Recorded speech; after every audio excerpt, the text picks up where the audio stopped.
अब आगे आगे काकभूषणी।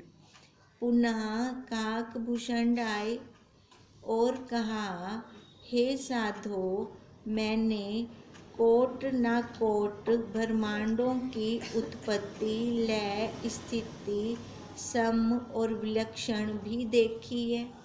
अब काकभूषणी जी भी ना चिरंजीवी है, तभी उन्होंने कहा कि उन्होंने बहुत सारी सृष्टियाँ देखी हैं, है ना। कई तो पैदा हो गई, कई लय हो गई, कई नए सिरे से फिर से आई। भी इतनी उन्होंने सृष्टियाँ देखी हुई हैं काकभूषणी जी ने।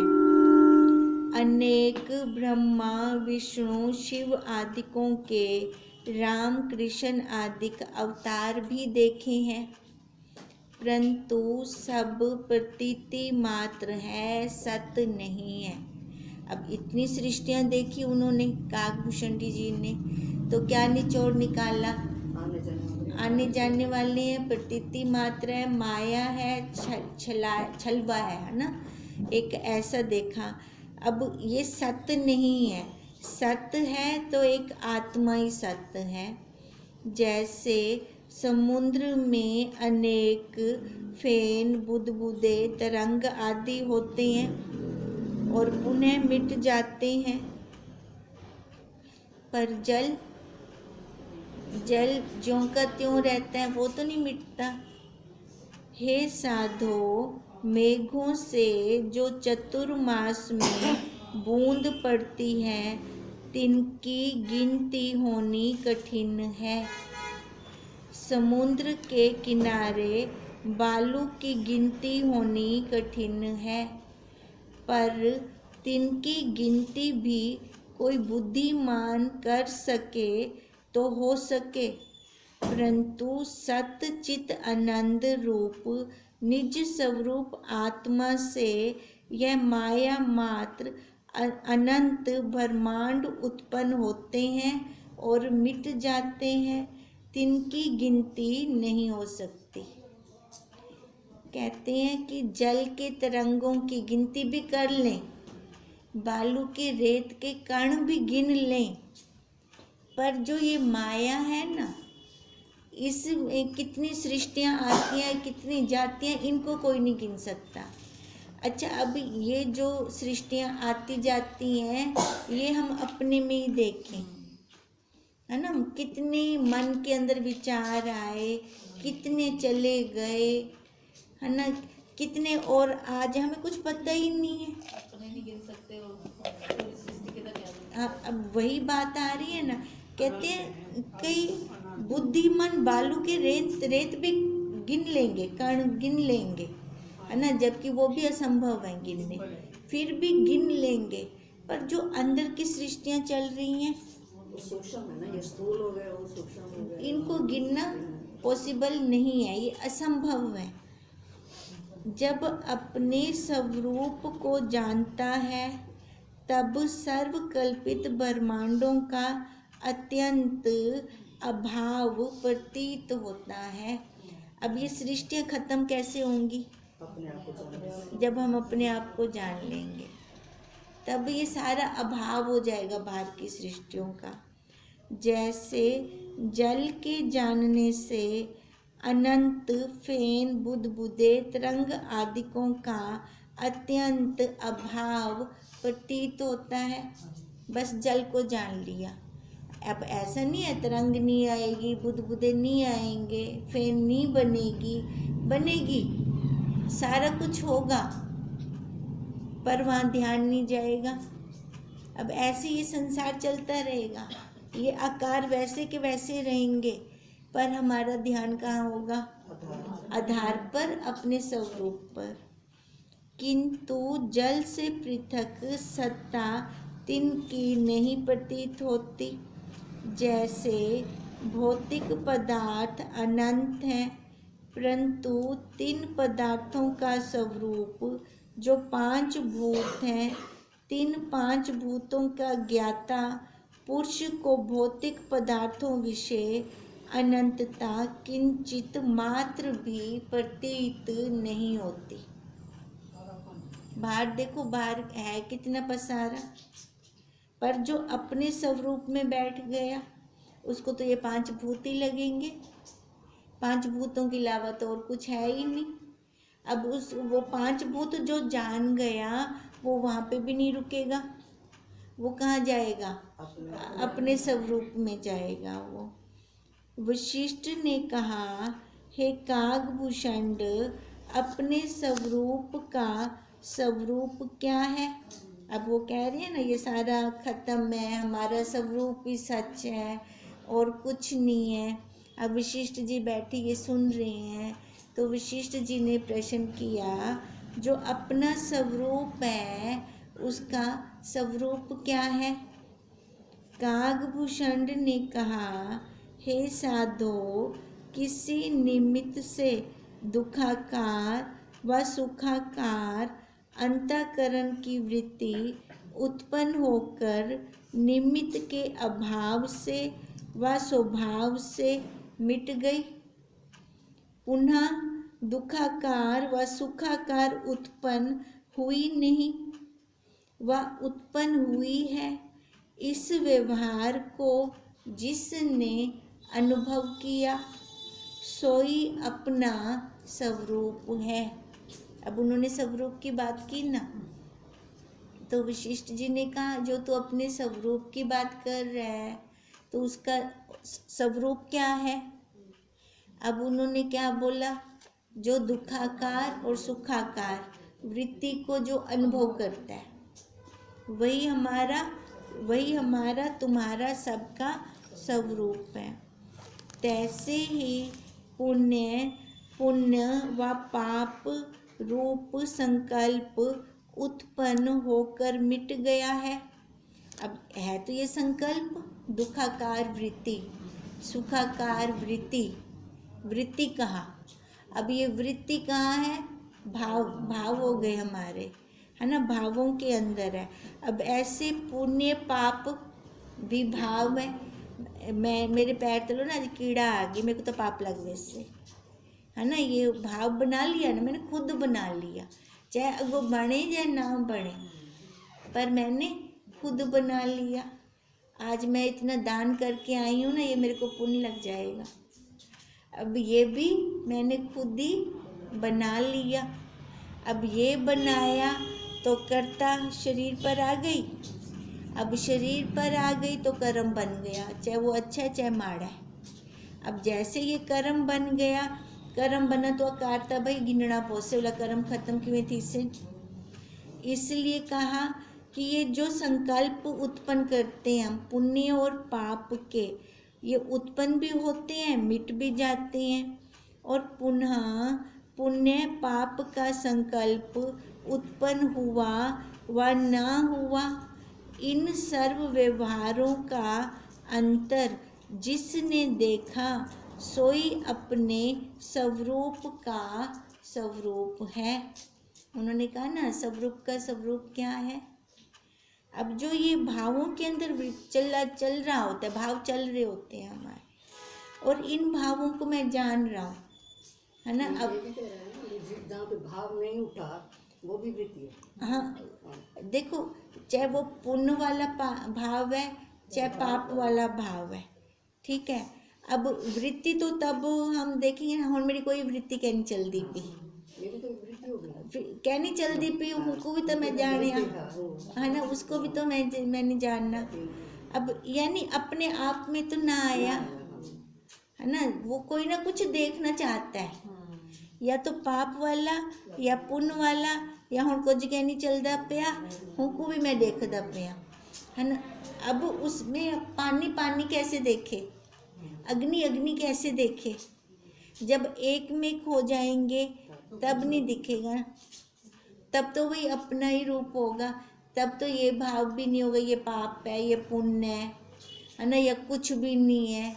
जब मैं आई वो ही कोई ब्रह्मा, मतलब मैं देख सा क्या अलग होकर देखा जाएगा ना।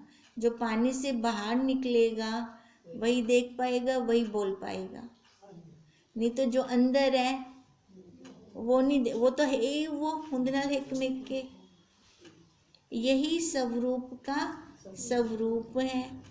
तैसे ही सात्विकी व राजसी व तामसी अंतःकरण की वृत्ति उत्पन्न होकर मिट गई। जब लग पुनः सात्विकी व राजसी व तामसी वृत्ति उत्पन्न हुई नहीं, वह उत्पन्न हुई है। यह सर्व व्यवहार अंदर जिसने जाना है सोई अपने स्वरूप का स्वरूप है। वो मैं खुद ही जान सकती हूँ, कोई और नहीं जान सकता। तैसे ही जागृत व स्वप्न व सुषुप्ति अवस्था होकर मिट गई। जब लग दूसरी अवस्था प्राप्त हुई नहीं, वह प्राप्त हुई है।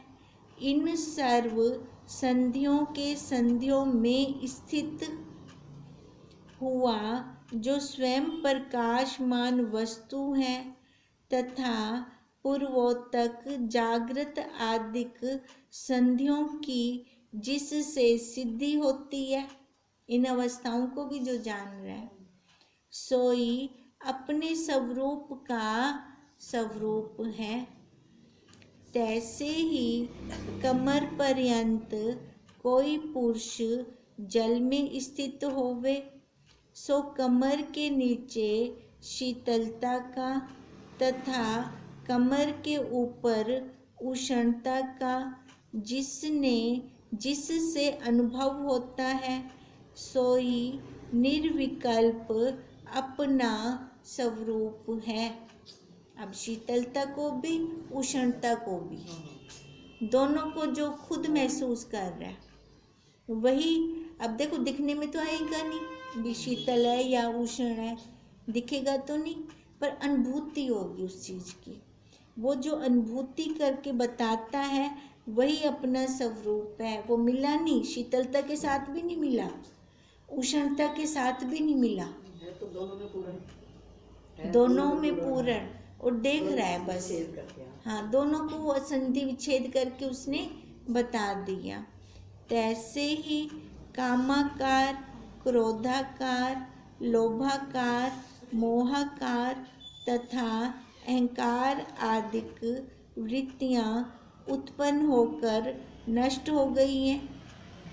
पुनः कामकार आदिक व अकामाकार आदिक वृत्तियाँ जब लग उत्पन्न हुई नहीं, वह हुई। तिनके मध्य में जो निर्विकल्प निर्विकार तीन कामाकार आदिक वृत्तियों के भाव अभाव को तथा अन्य वृत्तियों की अनुत्पत्ति को व उत्पत्ति को जो जानता है सो दृष्टा साक्षी वस्तु अपना स्वरूप है।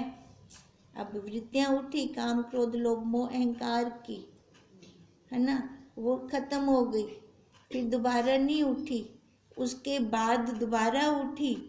जो उनके बीच का जो देख रहा है, हुण कहनी उठदे पे, हुण उठदे पे, वही अपना स्वरूप है। तैसे ही शांति आदिक वृत्तियाँ उत्पन्न होकर नष्ट हो गई। अन्य शांति रूप व अशांति रूप वृत्तियाँ उत्पन्न हुई नहीं, व उत्पन्न हुई।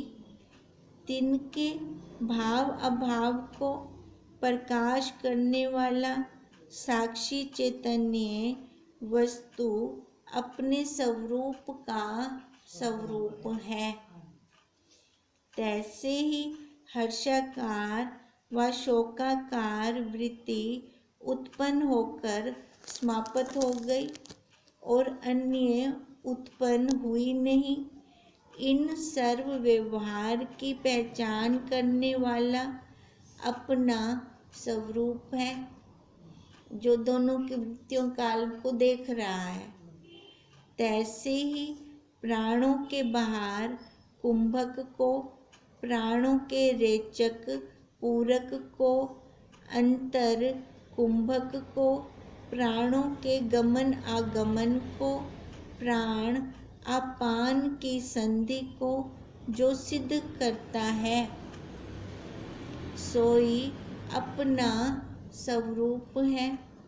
ज्ञान अज्ञान बंध मोक्ष की कल्पना जिस कर सिद्ध होती है, सोई अपना स्वरूप है।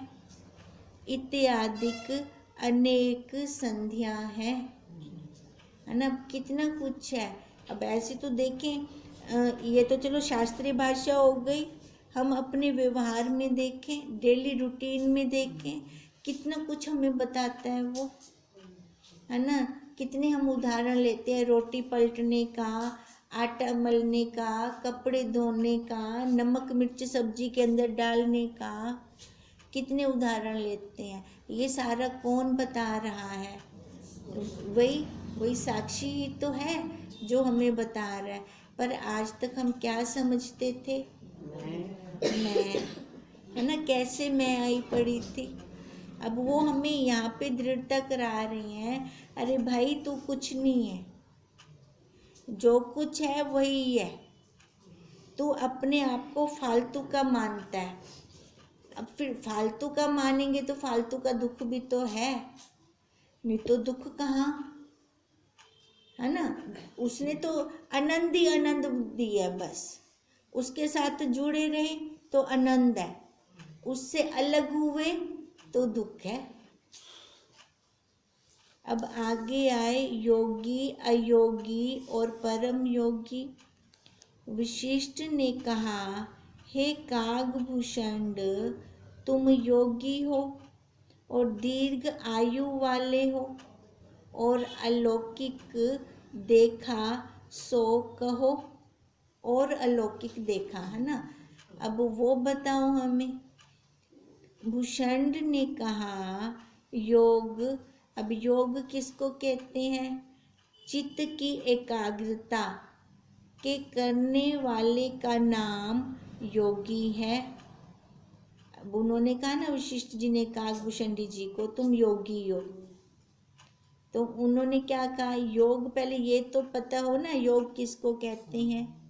भी चित्त की जो एकाग्रता करता है वही योगी है, और चित्त की एकाग्रता के ना करने वाले का नाम अयोगी है।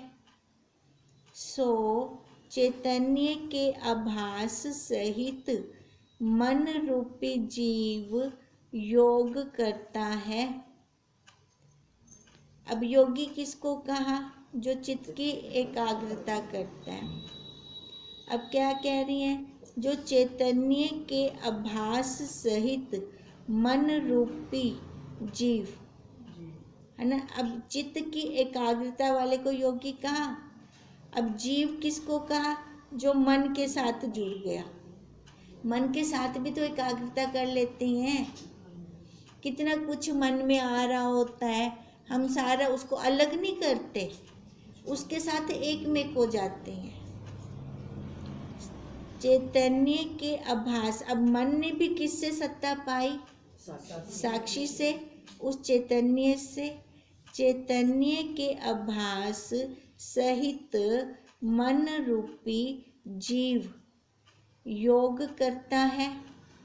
इससे मन रूप है जीव योगी।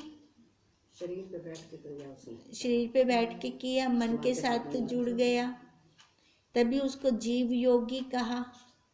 मन के धर्म एकाग्रता न एकाग्रता रूप योग अयोग के भाव अभाव सहित जो मन के सर्व व्यवहार को अंदर जानता है, सोई परम योगी है। अब योगी तो उसको कहा जो शरीर के साथ जुड़ गया। अब परम योगी किसको कहा? जो इसको जान रहा है, इस व्यवहार को जान रहा है। सो ऐसा परम योगी अनंत नित्य चिद रूप प्रत्यक आत्मा है। वो परम योगी कहीं बाहर नहीं है, वो परम योगी अपना आत्मा है, क्योंकि वही जान रहा है ना सब कुछ। तिस पूर्वोत्तक प्रत्यक आत्मा को सम्यक जो अपना स्वरूप जानता है, सो पुरुष परम योगी है। एक तो योगी हो गया जो मन के साथ जुड़ गया है ना, जीव मन रूप योगी हो गया। वो परम योगी हो गया जिसने उसको जाना। अब वो जानने वाला कौन है? अपना साक्षी, वही आत्मा है। अब जो पुरुष शरीर के अंदर है, पुरुष शरीर ये स्त्री पुरुष वाला नहीं, जो ये आकार के अंदर है, मनुष्य आकृति के अंदर है, और उसने जान लिया तो वो पुरुष योगी हो गया, वो पुरुष परम योगी हो गया। नेति धोती जल पखाल के करने वाले का नाम न समान योगी है और न परम योगी है और अयोगी है। यहाँ पे ना नहीं लगाया उन्होंने, है ना। उन्होंने क्या कहा? जो नेति धोती में ही लगे रहते हैं, है ना। हम लोग उन्हीं को योगी कहते हैं ना। अब ये कहते हैं ओ योगी कहनी, है ना। और ना ही वो कोई परम योगी है, वो क्या है? अयोगी है।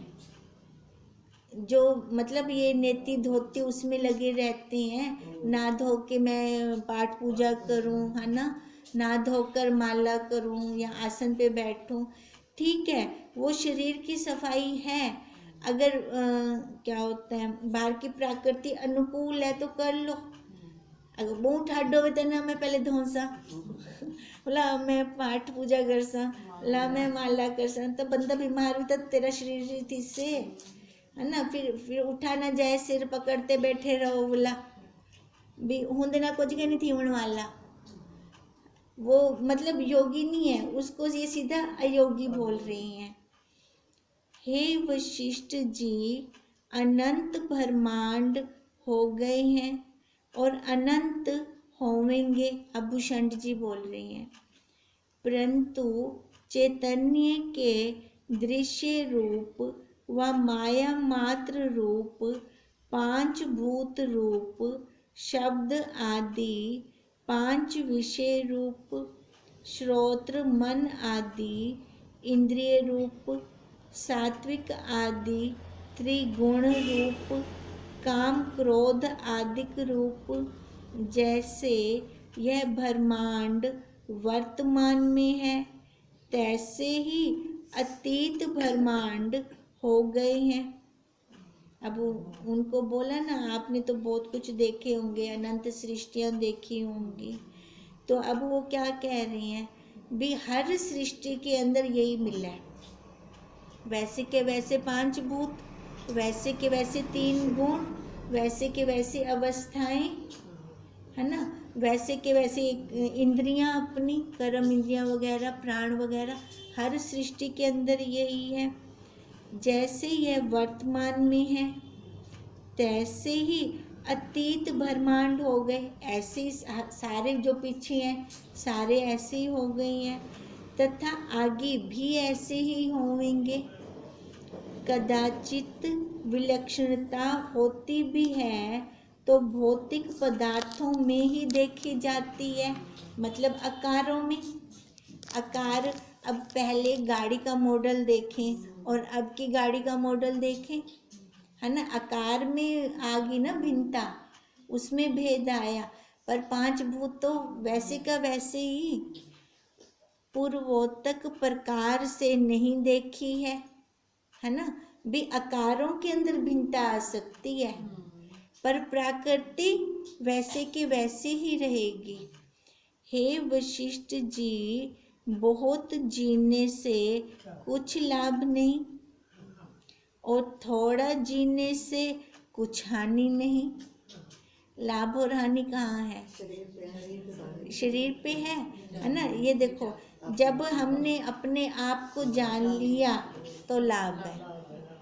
जब हमने अपने आप को ना जीना, भले वो चिरंजीवी थी वनु, है ना, जींदे रहे वैसे जींदे ही था पे आकार गिंदे था पे आकार ही तक गिद्दी हम दो आपा, है ना, ता क्या है, हानि दे हानि ही है। हे वशिष्ठ जी, बहुत जीने से कुछ लाभ नहीं और थोड़ा जीने से कुछ हानि नहीं, परंतु सम्यक आत्म बोधपूर्वक जीना ही सफल है, अन्य नहीं। चाहे जिन्ना मर्जी चिरंजीवी थी बनो, अपना अगर ज्ञान कहनी ना, कोई फायदा कहनी उस चीज़ का। वास्तव से पूछो तो यह सर्व अज्ञानी जीव भी चिरंजीवी हैं, जन्म पाती हाँ बिल्कुल चिरंजीवी है ना। कितने आकार पे आकार पाई जा रहे हैं, क्योंकि अनेक प्रलय इन्होंने देखे हैं और अनेक देखेंगे। अगर ज्ञान में नहीं आते तो अनेक बार अनेक ब्रह्मांडों में इनकी उत्पत्ति हुई है और होवेगी। इसी से सर्व अज्ञानी जीव चिरंजीवी हैं, परंतु अविद्या से आच्छादित होने से इनको ज्ञान नहीं, है ना। अविद्या से आच्छादित है ना, परे है ना, तो अविद्या से आच्छादित नहीं, अविद्या से आच्छादित होने पर, आच्छादित मतलब ढके होने के कारण, अविद्या से, हाँ अविद्या से ढका हुआ है, तो इसी कारण से इनको ज्ञान नहीं है। इस विद्यमान शरीर का अनेक प्रारब्ध कर्म है, जो अब ये शरीर लेके बैठे हैं, ये तो पक्का ही पता है ना, विकर्म है प्याहिंदा ता बैठा है। अच्छा, अब कहते हैं जैसे हमने कहा कि मतलब बहुत कर्म होते हैं इनके, वो कर्म कभी ख़त्म नहीं हो सकते, है ना। जो प्रारब्ध बनती है वो भी उन कर्मों में से कुछ की प्रारब्ध है, बाकी वहाँ पड़े हैं हमारे संचित कर्म, है ना। संचित कर्मों में से कुछ की प्रारब्ध बनी, बाकी उनमें से संचित कर्म पड़े हुए हैं हमारे, और तो ये तो ऐसे तो कभी खत्म होंगे ही नहीं।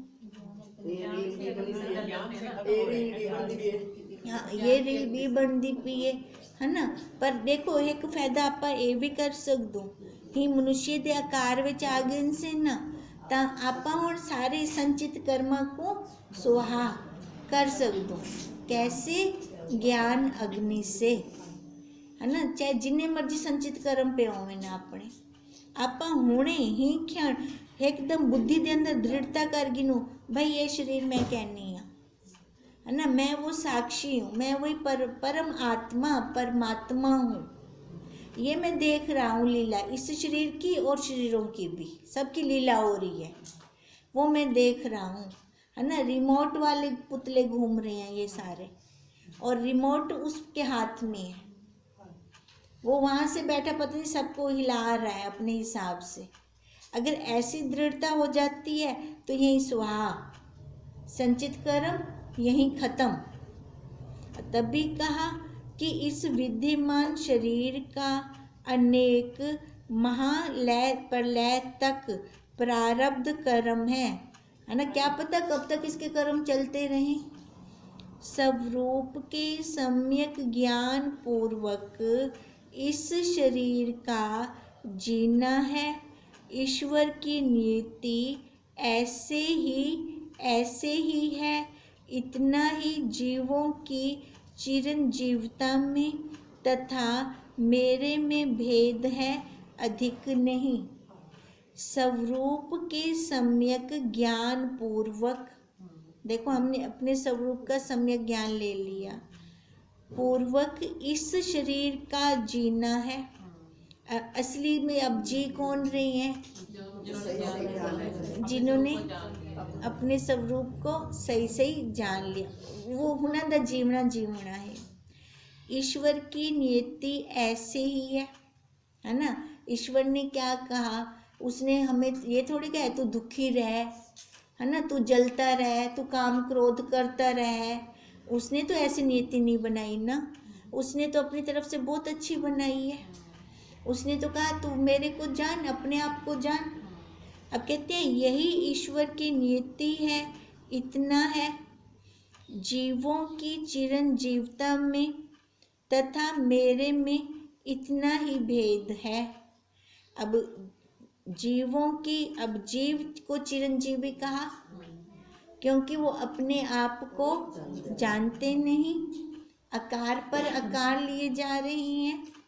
और जो ईश्वर अपने आप को जानकर मुक्त हो गया, अब क्या करें, खाली वो चिरंजीवी बन गए। चिरंजीवी वो क्या ना, जैसे हनुमान जी को लेते हैं, काकभूषण जी को लेते हैं, वो नहीं। चिरंजीवी यही अज्ञानी जीव, ये कब से भटक रही हैं।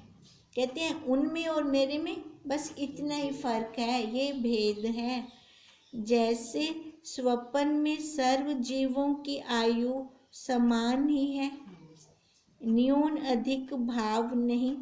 अब एक ही बार में सारे लय हो जाएंगे, स्वप्न नर, है ना, बाद में कोई नहीं रहेगा। एक स्वप्न दृष्टा ही चिरंजीवी है, अन्य नहीं। तो भी अविद्या ने किसी स्वप्न नर में चिरंजीवता प्रतीति कर रखी है ना। तो भी स्वप्न में अविद्या ने, अविद्या के कारण ये स्वप्न नर बने ना, अविद्या ने उनमें चिरंजीविता, स्वप्न नर के अंदर, है ना, चिरंजीविता प्रतीति कर रखी है। किसी स्वप्न नर में चिरंजीवता प्रतीति कर रखी है, किसी स्वप्न नर में चिरंजीवता। किसी में चिरंजीवता, किसी में चिरंजीवता। देखो चिरंजीवता किस में कही गई, स्वप्न की अज्ञानता के कारण, है ना। अब आगे कह रहे हैं स्वप्न नर ने अपने अंदर आप नहीं की है ना, उसने अब स्वप्न अपने आप पे से तो नहीं आ सकता ना। स्वप्न नर कहे कि मैं बाहर आ जाऊं, ये जैसे वो स्वप्न दृष्टा जागृत आया, एक ही काल में वो लय हो गए। अब कह रहे हैं किसी स्वप्न नर में चिरंजीवता प्रतीति कर रखी है, वास्तव से नहीं, अविद्या की विचित्र महिमा है।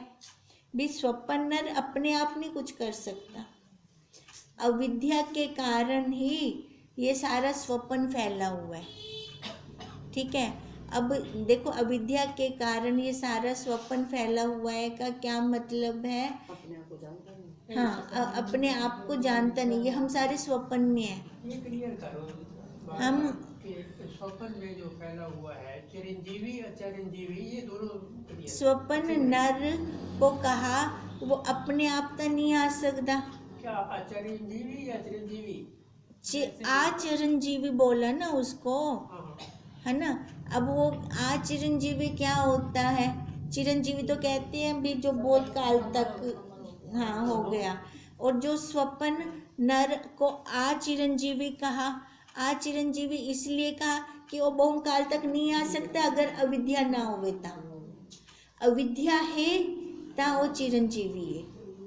अब अविद्या है तभी ये जीव चिरंजीवी है। ठीक है, अगर अविद्या नहीं है तो ये चिरंजीवी नहीं है, वास्तव से नहीं, अविद्या की विचित्र महिमा है। अब देखो यही अविद्या की महिमा है कि इसने चिरंजीवी बना दिया। क्यों? क्योंकि मुक्ति नहीं हो रहा, फिर आ रहे, आकार ले रहे, आकार ले रहे। अब ये आकार तब खत्म होंगे जब ये प्रारब्ध खत्म होगी, प्रारब्ध तब खत्म होगी जब आपको सम्यक जानेगा, है ना। सम्यक जानने के लिए तो सद्गुरुदेव चाहिए और फिर विचार चाहिए, तब जाके काम बनेगा अपना। ओम तम नमामि हरि